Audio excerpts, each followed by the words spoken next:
Good day, everyone. Thank you for joining me today at the Subconscious Healer podcast. I am Dr. Gabe Roberts. Welcome to another day of learning all things mind, how we operate, how everything in our life, our dynamics of how we live every day, all relate to what I would call headquarters, the boss, and we could say it's the subconscious mind. The subconscious mind is incredibly powerful, oftentimes misunderstood, um, and even sometimes kind of downplayed for what it can really do. And when you look at the definition of it from most degreed professionals, their first understanding is going to be that it's the part of your body that uh, they could also refer to as the unconscious mind, the brain stem of the mind, the deeper self that regulates, modulates, and controls all the things going on within our bodily functions that we don't have any conscious awareness of, and we typically don't have any kind of control over unless we, of course, train ourselves to do that. But typically, things like, digestion, the whole process of digestion, the whole process of how our immune system functions, the whole process of how our cardiovascular system functions with blood vessels constricting and and relaxing where they become dilated, digesting food, absorbing nutrients, our immune system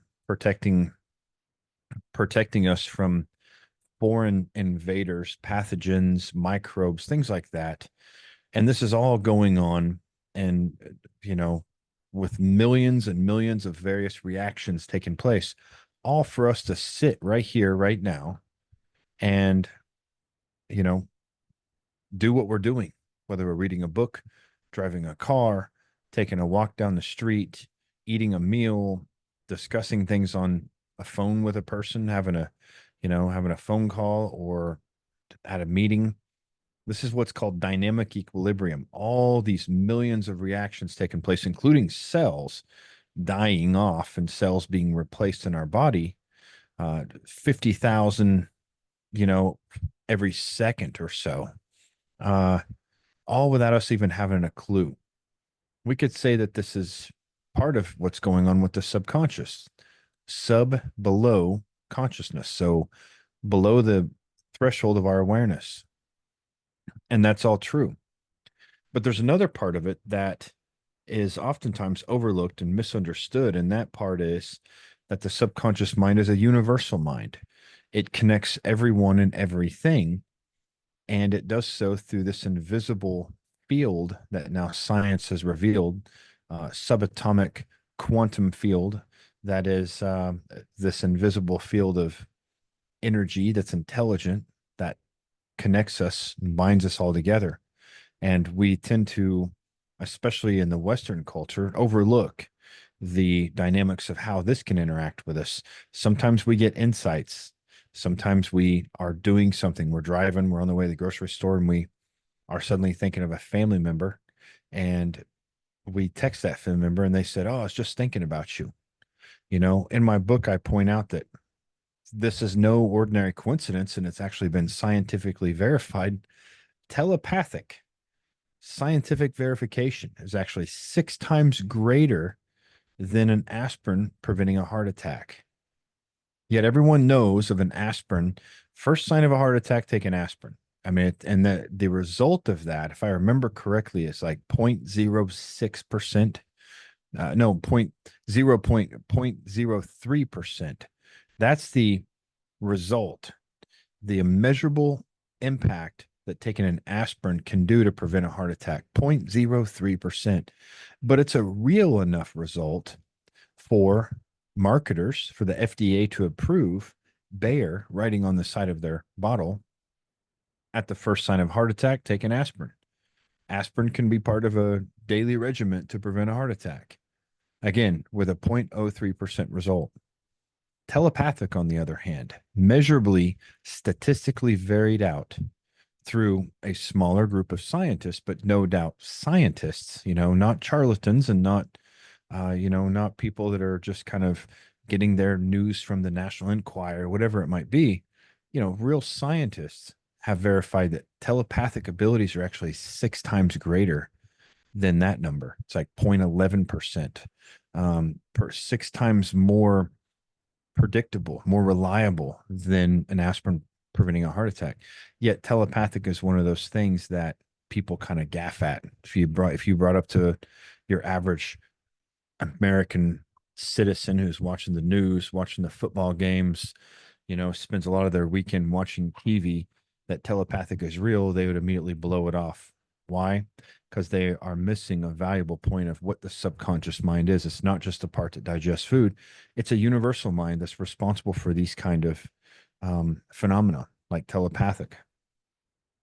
And the one thing that we have to understand is the subconscious is part of us as well. And the most powerful thing we can do for ourselves is gain harmony within that. Gain harmony, become a channel for that divine energy to flow through us and not get stuck in certain areas of the body, not sustain itself in a certain area without flowing. And these things will show up as chronic tension, tightness, discomfort, pain, and eventually palpable masses, and then can become quite serious. And all that is just it's the prevention of the flow of this energetic force that we could call the subconscious mind. So, and the reason why these things get stuck, the reason why there's some disruption in that flow is often associated with thought cause alignments. So there's some kind of subatomic area where there's a perception, a memory, or a belief of some sort, a recycling thought process buried within our energetic field as a body that disrupts that energetic flow.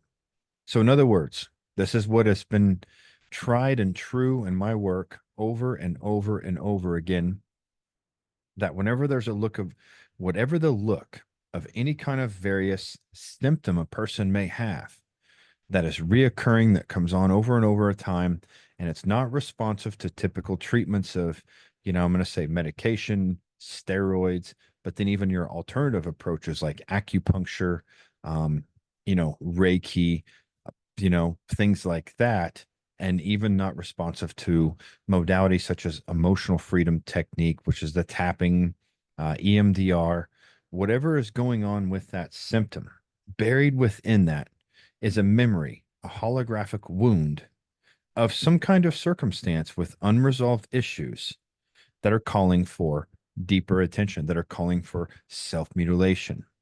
Now, self mutilation has a lot of people raise their eyebrows. I don't get that, Gabe. What's self mutilation? It's a coin that I've come across that I've termed that is anytime the subconscious mind that is within a person that is the most powerful goal achieving agency known to humanity.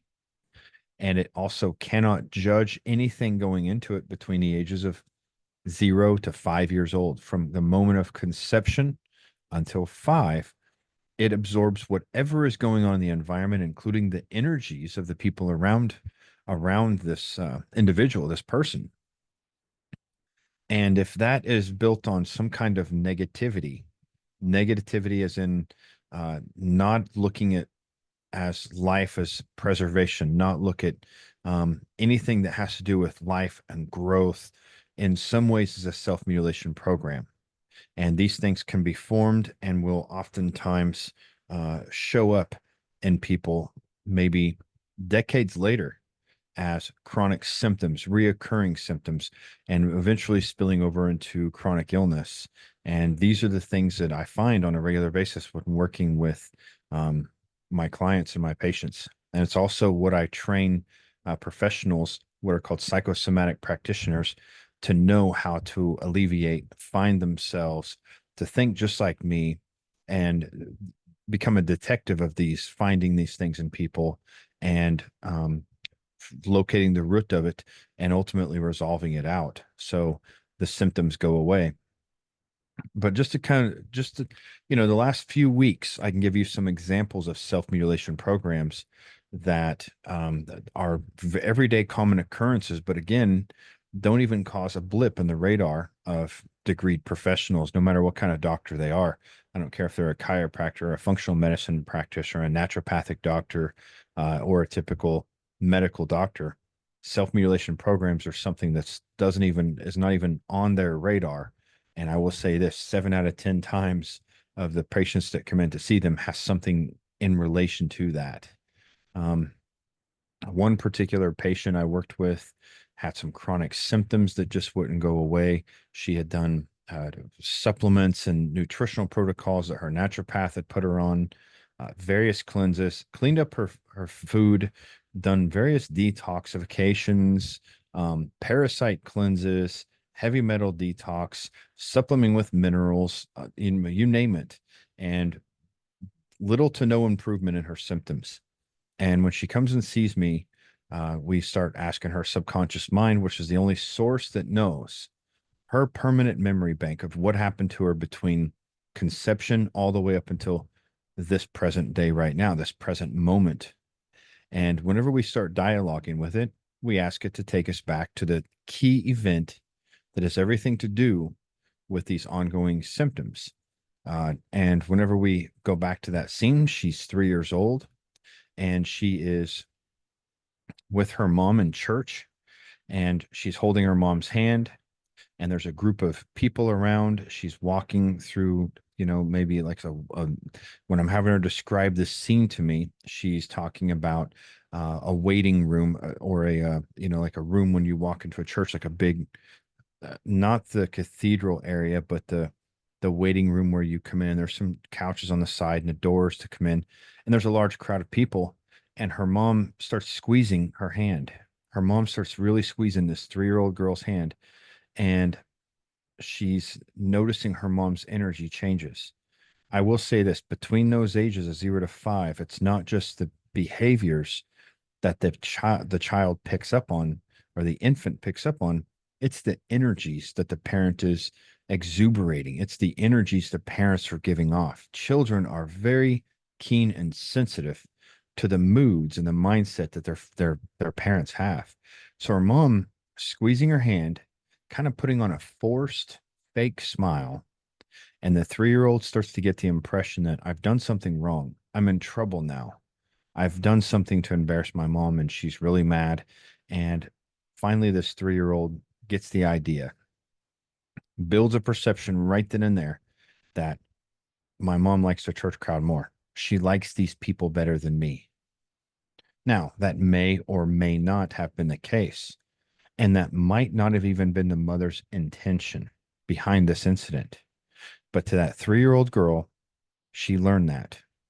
And the ages between 0 to 5 are when we learn the most. Every idea on every topic, on every subject comes into our mind and starts to stick like pieces of a jigsaw puzzle piece coming together, forming the lens of how we view our entire life. Everything about life itself, everything about relationships. Is life for us or against us? How everything about income and money, everything about um, relationships, everything about people, everything about judging others and judging self, all of that is first coming into play like a jigsaw puzzle piece, like pieces of a jigsaw puzzle rather, coming together, getting solidified, and that puzzle is fully complete by around 5 years old. So here's this little 3-year-old girl getting this impression that mom likes them more. And that is just one example of what would later be called a self-mutilation program in a woman now, 3.5 decades later, that is having chronic symptoms. And it had nothing to do with the nutrition, had nothing to do with the microbes, had nothing to do with the toxins in her life, all these other things. It had to do with her subconscious mind running this as an endless loop and creating more and more and more symptoms for her. And this is just a regular thing I see on a regular basis that has to do with these buried perceptions that people carry that get reinforced over time and spill over into what is called critical mass, where suddenly it's the perception behind this has gotten so big, it's taken up so much room that it now has the subconscious mind's attention and enthusiasm for making it come into play, to where suddenly she just doesn't feel lovable. She feels like everything she does is wrong. And these, believe it or not, produce feelings in her body that her cells are always eavesdropping on. And those will definitely impact the dynamics of everything from how her cells divide, all of that, uh, all the biochemistry I described when I first started talking about the subconscious today, from immune system function to how blood vessels operate and how they relax and constrict, how DNA itself is transcribed and how cells actually reproduce. All of that is impacted by these deep subconscious feelings from that early perception. So, time and time again, my work proves this. And most of the people that I work with are people that have seen the laundry list of doctors, and they're oftentimes at the very, um, they're at their last end of their proverbial rope, so to speak. And many times when they come to me, some of the things they express is they just want some kind of hope.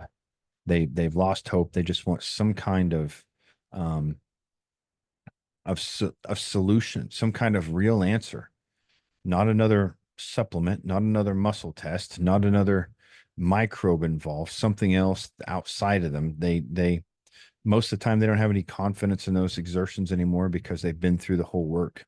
They've been through all of it. And so the work that I focus on is not on the external stuff. It's on the internal stuff.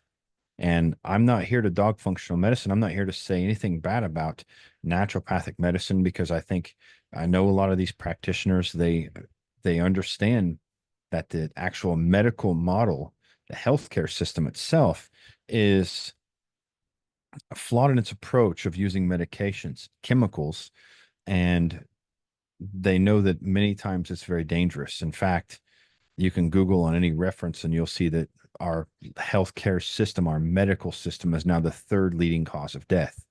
And that's through this application of using drugs and surgery as the only intervention for helping people. So the natural way, the functional medicine doctors, the naturopathic approach is, they're ideally wanting a healthier, safer, more holistic approach. But the problem is they're not incorporating the mind into it. They're not incorporating that subconscious into it. This is oftentimes overlooked. And just another example of that, another patient of mine took, I would say, one of the top most reputable parasite cleanses for 3 years straight under recommendations of her doctors. So she's been taking parasite cleanses for 3 years straight, heavy metal, detoxes, candida, detoxes, all these cleanses, and has not felt any relief in her symptoms. She sits down with me within a month. We completely get rid of her severe suicidal depression, and she starts smiling more, feeling much better. And then on our another follow-up appointment, she says, by the way, this parasite cleanse is now changing. I can feel things, bumps in the back of my neck, and scabs on the surface level of the skin, and an area of my sciatic area releasing. Something is releasing, something is changing. So now the supplements are doing their job better. The supplements are actually doing what they're meant to do. But the problem is, if the professional, if the doctor is recommending these supplements to their clients and patients, and this happens by the thousands, by the way, and the patient's subconscious mind is not set for healing, not set for life preservation, instead it's geared towards self-mutilation, forget it. You're going to see surface level improvements, if anything. And so what has to happen is the person's mind in all areas has to be in harmony with healing. Otherwise, any other modality you throw it at, and I don't care if it's if it's vitamin C IV infusions, or red light therapy, if it's hyperbaric chambers, whatever else it is, it's all going to provide superficial levels of improvement because the mind must be addressed. The mind must be incorporated into this area of healing. And as I'm talking about this, it's really important to know that the mental thought patterns cause the most diseases in the body. It's the mind that is responsible for this. And there's a lot of different approaches when it comes to trying to work with the mind. I mentioned a few. Emotional freedom technique um, is a popular one. Body code, emotional code is another popular one, and I'm certified in both these. EMDR, hypnosis, you know, neural retraining, CBD, just cognitive behavioral therapy, and a number of these different modalities that exist. And it's also Psych K is another one. It's what it's worth noting is these are all pretty good, but they again provide surface level work because they are not getting to the depth of what needs to be changed. And many times they are not getting to they're not getting to those memories of 0 to 5, and they're not impacting the full perception that was encoded within that individual. Okay. These might be good for changing some surface level stuff. NLP timeline, for example, good for changing surface level stuff like weak changes in a person. Okay. But if you're talking deeper level traumas that have occurred in the womb to 5 years old, you're going to see reoccurring themes where they get some relief and the treatment doesn't stick very long before the person's back to doing the same old thing again, before the symptoms return, before the issues, whatever it might be, come back. And it's because they just have not addressed the full holographic imprint correctly. And there's many other reasons for that. Maybe the subconscious mind isn't given permission to relieve that, to cancel that memory out, to release that. That could be another reason. Another thing is that the subconscious mind, when it comes to real deep traumas, is very lazy about change. The people that come to me and they sit down with me, I have to ask them, "Are you ready to shed your old self?" And they oftentimes say, "Yeah, I don't really what that mean, but yes." If they say, "I'm not really sure," I can't work with them.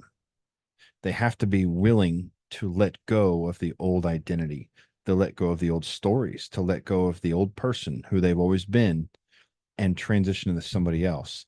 Now, it's easy for them to say, "Yes, I want to do that." Um, and this work is something that forces those changes to happen. Let me say that again. The work that we do in psychosomatic practitioner courses, this the work that I teach my therapists to do at high end trauma work, forces a person's identity to shift. And it forces, and the only thing the person has to do, the only thing the client has to do is be willing to let that go. So they have to be willing to release that. So it's not the same as trying to recreate something like meditation might do. That takes years. And quite frankly, I don't see meditation healing trauma the way it was first kind of presented to do so. Meditation can be very helpful, no doubt. It's a practice that I enjoy doing outside. It can be very calming for the mind, but for addressing holographic imprints of childhood trauma, I have never witnessed a case of anyone who meditates on a regular basis completely healing that. At best, they relieved surface level tension, temporary results. Okay. But the work that we do as psychosomatic practitioners, we actually go back to the initial seed planting, change it there, do a batch release of all the past versions that have ever felt that at once. And then the person, their entire neurology begins to upgrade, their entire identity begins to shift, their entire persona of who they are begins to transform. So that's what I mean by their identity is this work forces an identification change in people who are wanting it, who are wanting to not be in harmony with that sick person, that person who has an addiction, that person that has sabotaging behavior, the person that has relationship problems or poverty problems. This work forces that change to happen. And oftentimes, most of the work after that is just encouraging the person to release that shell, encouraging the person to release that old identity as it's kind of going through and letting go. Sometimes the person needs to process a little bit, but the point is, they are forever changed after these sessions. They are forever changed when we do this psychosomatic medicine. They are forever changed when we do our regressions and reach that initial sensitizing moment when they first tasted humanity's negativity. And most of the time, they don't have any idea where that is, where that came from, when that moment it is, but it's somewhere between conception and five. And what our goal is not only to get to that moment, but it's to get before that moment. Sometimes there's a razor blade moment between the moment where there's a razor blade piece that's so thin between the moment at conception when there's a bright light, those two cells combine into, and suddenly there's an organism between, there's a growing baby, the minute of conception, and then the moment after that when they first taste something that had to do with humanity. And the stories I could tell you of what these are like in clients would just boggle your mind. It boggles most degreed professionals who are psychologists that are interested in this kind of work, or doctors that are interested in getting to the root. They think, I'm treating the root. We're getting to the root. It's your parasites. It's this, it's that. The problem is that person is in alignment with those parasites. Their body is set for self-mutilation. So therefore, the subconscious is a goal-achieving agency and says, what can I do to get this done? Hey, I'll get parasites. I'll attract this infection. I'll attract that. And the doctor is playing chess with a person's subconscious mind and just giving more and more and more pills. And the patient ends up becoming frustrated and they bounce around to a different doctor, a different muscle tester, a different naturopath, a different functional medicine doctor. And the cycle continues, just more pills, more of this, more of this, more of this. And that's it, folks. That's the repetition that I see in this kind of work through these manifested symptoms. It's not in the habits of these little cellular parasites wheezing around the body. They are not, doctors can kill these things off, and the thought process creates the environment in the body that is going to just reattract those in, and the microbes will grow back like clockwork. They'll be attracted right back to that person. So the missing link, the root cause, is that unresolved memory calling for self-mutilation.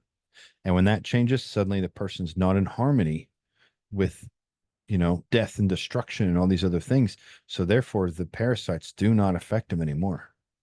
That they may come in contact with toxins. And I'm not saying being real about toxins and having your body go through detoxes is not important. It is important. It is very important. But missing the motive of the subconscious mind is a crucial mistake. It's a very important mistake that oftentimes gets overlooked. And many times that subconscious mind can wall you off.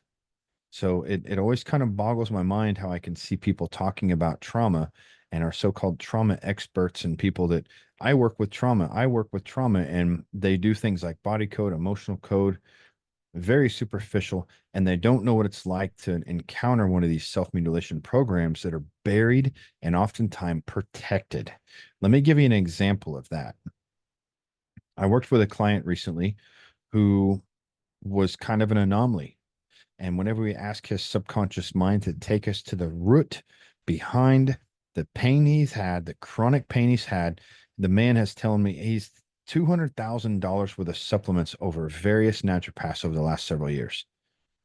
And they keep telling him, stick to the course, keep taking these huge gallon Ziploc bags of supplements, stick to the course, just keep taking them. And he comes to me. We ask his mind to take us to the key event, the calling that has everything to do with this chronic pain. And as we do, his mind ricochets us off into a memory when he was 8 years old and everything was peaceful. Then it ricochets us off into some field where he's walking and there's grass and it's enjoyable, there's sunlight. And I basically doing a detective work. I've done this long enough to know if the subconscious mind is avoiding taking us where we need to go, because it'll do that. Okay. If you ask the subconscious to take you to the nasty, sticky, real gooey issue, it'll oftentimes, it'll look for an escape. It doesn't want to go there. It's protecting that. It's lazy towards change and does not want to reveal that issue. And so it kicks us off somewhere else, kicks us off here. It even kicked us off to a different person. Suddenly he's telling me he's a different man. His name's Kevin, completely different person. So once we, once we realize the doorbell going into the front door isn't going to work, we have to get tricky. So I start going through the floorboards. I start looking for a window that's open. I start lowering myself into the chimney of this memory complex, this self mutilation program in his subconscious mind until we finally get in there. And the minute we do, he gets so nauseous, like he's literally about to throw up. I'm talking about my client on the screen is literally about to throw up. So I had to quickly reframe it using a holographic reframing technique. We reframed that, and that's a really great technique for things. Powerful. Okay. It's not superficial. It's a powerful way of shifting things. Again, it's outlined in my book. If you haven't read my book, From Pain to Purpose, I highly recommend you get that. It's one of the techniques that I highlight in there for people to practice. So we reframe that nauseous feeling, and I have him put a protective wall between him and that 3-year-old version of himself that he's getting glimpses of now, that his subconscious mind is protected and walled off and won't take us there, kicking us out. Now we're getting to the root. We're getting to the real seed planting of where this problem first happened. We reframed the nauseous feeling. He feels calmer suddenly. I haven't put a wall between him and that younger version of him so he can see himself through a window. And as he's observing this younger 3-year-old version of himself, suddenly he realizes why his subconscious avoided that. His uncle came up and just started kicking him so hard, just up and starts kicking him.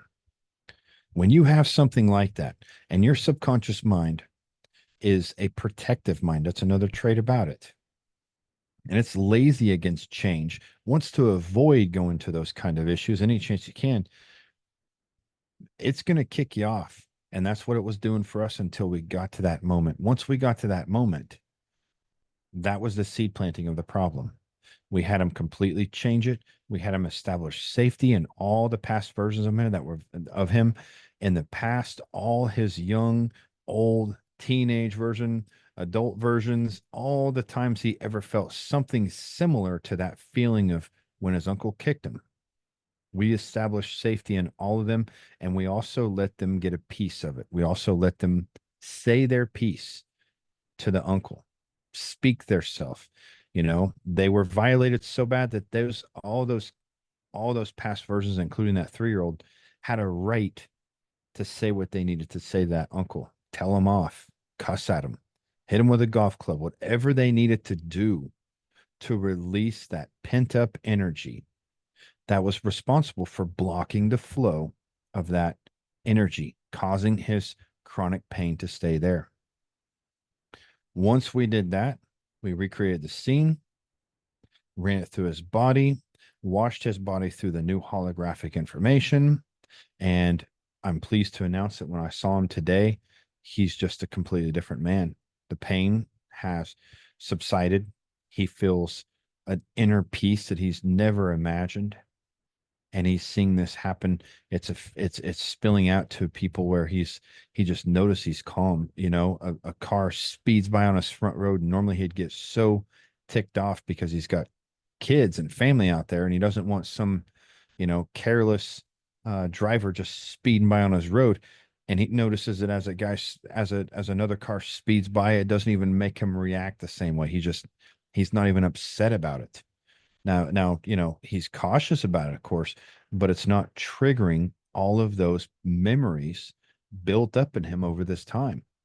And that's what a trigger is. When you get triggered by something, somebody says something, it produces a feeling in your body that comes up like a, what that is the impressing of a wound that I promise you started before you were even able to talk at times. It's subverbal and it might be faint. It might feel like it's faint. And the only reason why is because it's not in your brain, it's somewhere in your body. It's subverbal and it's a wound. And it's those wounds that show up and impact the dynamics of our life.